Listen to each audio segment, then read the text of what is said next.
Markelle is the #1 pick in the NBA draft, it isn't typical that an NBA team trades you in the middle of your second year. However, not every case is the same. Now today we'll be looking at whether Markelle Fultz will be able to blossom in Orlando the way the NBA scouts predicted that he would in Philadelphia, and if he truly has the capacity to become an NBA star. Now before we get started, definitely thanks to the subscribers for all the love, and definitely click that subscribe button for more NBA and basketball videos, as well as the bell right next to it to stay updated on new uploads that, I'm just telling you right now, trust me, you don't want to miss. Now let's get it.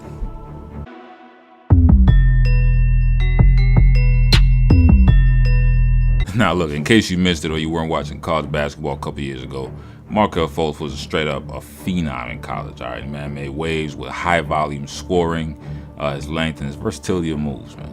It was just fun to watch. Now, in order for us to talk about his potential, we must discuss the elephant in the room, which is his shooting ability. Now, his shooting form in college was similar to what it is currently. However, it just didn't have the hitch in that in-between time when he had the injury or the hesitation. He was, in college, he was pulling up off the dribble, and his ability to knock it down from the outside gave him ways to slip to the rim easily because defenders, they just had to play him honestly, man. Now, even when he arrived at the summer league, he was looking nice as hell with his play because he could still shoot. He was able to space the floor and penetrate due to him being an outside threat. In college, he shot 41.3% from behind the arc. And look, he was just no slouch at putting one in between your eyes. But, his shoulder injury drastically changed his game. Now, all of a sudden, holes that used to be wide open and penetrate before, they suddenly aren't open. And when defenders go under screens, he's lacking the confidence now to take it much over actually knock it down.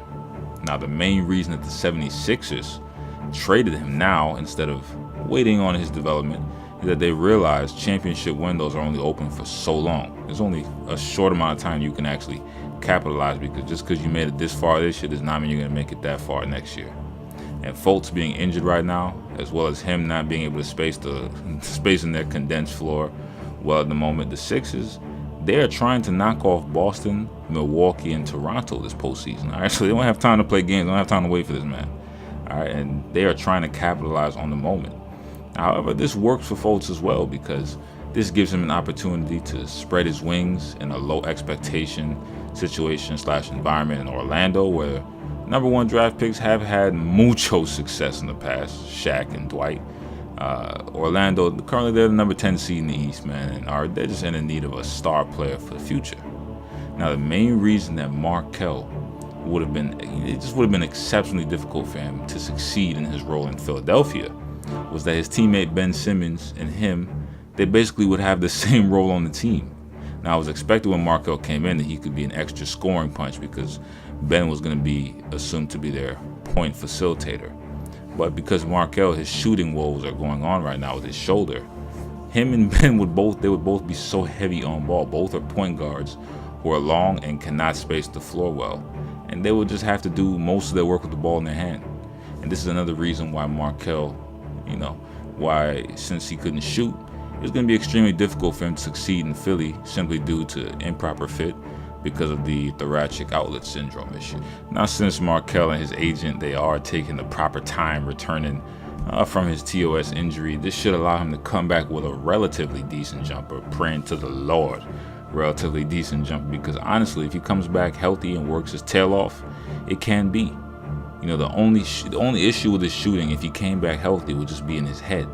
He has all the tools to be successful right now. A new situation in Orlando where Coach Steve Clifford, he understands this Markelle situation is crucial. And after the trade, man stated, end quote, "The biggest thing I think when he gets here is just to sit down and make sure we have a good idea of what he feels his strengths and weaknesses are and how he feels he plays best," end quote. So basically, it's just letting you know right now, look, man, when you come back, we're just going to try and get you comfortable on the NBA floor. You haven't even had time to do that yet. You've been in a win-now situation in Philly. You haven't even had the time to be a rookie and mess up a little bit yet. So we're just going to get you acclimated, get you some points, get you some assists, get you rolling, see what your play style is with your new jumper. We'll just work it out. Now, look, man, we have to look at Markelle's skills and understand that with his frame and his set of skills that he actually has right now, he is set up for success as a guard in this league if he plays his cards right. Now he's 6'4" with a 6'9" wingspan, similar to Dwayne Wade. Dwayne Wade has 6'11" wingspan. He finishes well at the cup. He's shooting about 41% from the field, despite a 28.3 three-point percentage, which drags down his averages along with so-so mid-range shooting for now. So I predict that when he gets up to his peak, he's going to be about a 45-plus field goal percentage shooter. Now he has a great handle, slashes very well, and when given the opportunity, he can see the floor well enough to be an effective distributor. He finds a lot of success going downhill. When he puts his shoulder down, his head down, he finds a lot of success getting to the cup and getting to the bucket. And he should continue to do so because he looks very comfortable directing the break and finishing it himself sometimes. Now defensively, if he can lock in the same way that Lonzo has, if he can lock in the same way that Lonzo does, he could be a special on-ball and off-ball defender because of his length.